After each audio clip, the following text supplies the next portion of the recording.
तो Cupid chocolate anime की शुरुआत होती है जियांग नाम के एक एवरेज से हाई स्कूल लड़के से, जो कि किसी खास को जानता नहीं और ना ही कोई इसे उतना जानते हैं। स्कूल में आता है, पढ़ता है, जाता है, बस इतना, और इतने में वो काफी खुश भी रहता है। और हमेशा की तरह एक दिन अपने क्लास में बैठा था, लेक्चर अटेंड कर रहा था। उतने में उसके क्लास में आती एक बहुत सुंदर सी लड़की, जो कि एक आइडल रहती है और काफी ज्यादा फेमस रहती है। और उसे देखते ही क्लास के जितने भी लड़के रहते हैं उनके मुंह में पानी टपकने लगता है और सोचने लगते काश इतनी सुंदर लड़की मुझे मिल जाए, मेरी तो जिंदगी ही बन जाए। और वो सुंदर सी लड़की जियांग के पास आती है और शर्माते हुए उसका हाथ पकड़ती है और कहती है मैं तुम्हारे बच्चे की माँ बनने वाली हूँ। और ये सुन के जियांग के पैरों तले से जमीन खिसक जाती है और एकदम उसका सिर फट चुका है कि आखिर ये बोल क्या रही है। और आसपास वाले जितने भी बच्चे रहते हैं उसका वीडियो फोटो रिकॉर्ड करने लगते हैं कि देखो देखो ये लड़की क्या बोल रही है, इसने उसे प्रेग्नेंट कर दिया।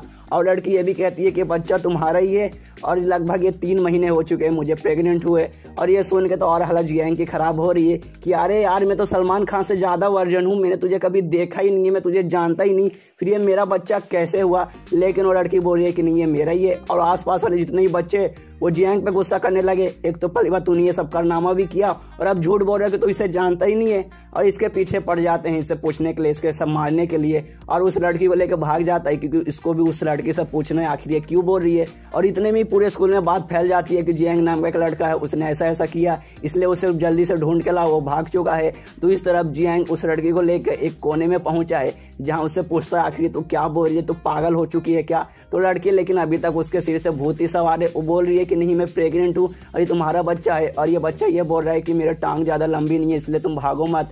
यहाँ पे जियांग की हालत खराब हो रही है कि ये पक्का पगला गई है। और उस लड़की से कहता है कि मुझे तुमसे और भी कुछ पूछना है, इसलिए तुम मुझे छत पे मिलना है स्कूल के, मैं अभी यहाँ से निकलता हूँ। और जैसे ही वहां से निकलता है सारे बच्चे उसे देख लेते हैं और फिर से उसके पीछे पड़ जाते हैं। और पता नहीं क्यों अचानक से यहाँ पे जियांग के अंदर बॉलीवुड के हीरो जैसी सुपर पावर आ जाती है और एक झाड़ू से सबको मार गिराता है। लेकिन उतने में ही 2 मस्कुलर लड़कियां उसे पकड़ के जो वुमेन्स बाथरूम रहते हैं उसमें घींच लेते हैं और उस पर काफी ज्यादा गुस्से थे। और वो दोनों सॉकर टीम के मेंबर्स थे और उनकी जो कैप्टन थी वो आती है और वो जियांग से कहती है कि मुझे तुमसे ये उम्मीद नहीं थी, तुम मुझे भी पसंद करते थे, अब तुम्हारा किसी और लड़की के साथ अफेयर चल रहा है।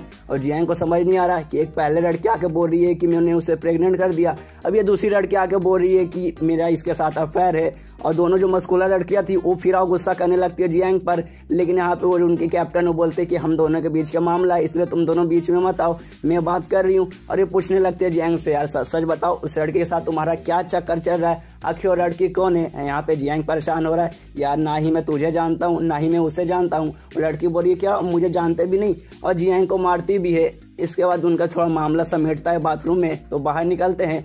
उतने में एक तीसरी लड़की आ जाती है जियांग के पास। अब इसने तो हद ही कर दिया, पहली वाली तो बोल रही थी कि तूने मुझे प्रेग्नेंट किया, ये बोल रही है कि हम दोनों शादी कर चुके हैं और हमारे 2 बच्चे भी हैं और तुम्हारे बच्चे इंतजार करे तुम्हारे घर पे और तुम मुझसे मिलने भी नहीं आए। और ये सुन के जियांग का एकदम हालत खराब कि अब ये क्या बोल रही है। और ये यहाँ भी इसे भी बोलता है कि मैं तुम्हें नहीं जानता। तो फिर ये इसे मारने लगती है और कहती है क्या तुम मुझे अब जानते भी नहीं और तुम्हारा 2 लड़कियों के साथ चक्कर भी चल रहा है, तुम बहुत मतलबी इंसान हो। और इतने में जो दूसरी वाली लड़की रहती है और तीसरी वाली लड़की के बीच में झगड़ा चालू हो जाता है कि नहीं वो तुम्हारा नहीं वो मेरा है। और उतने में जियांग वहां से खिंचक लेता है, लेकिन जो बाकी बच्चे हैं उसके पीछे पड़ जाते हैं। और जियांग बचते तचते कैसे भी छत पे पहुंचता है स्कूल के, जहां वो पहली वाली लड़की रहता है क्योंकि उसने उसे कहा था कि छत पे इंतजार करना।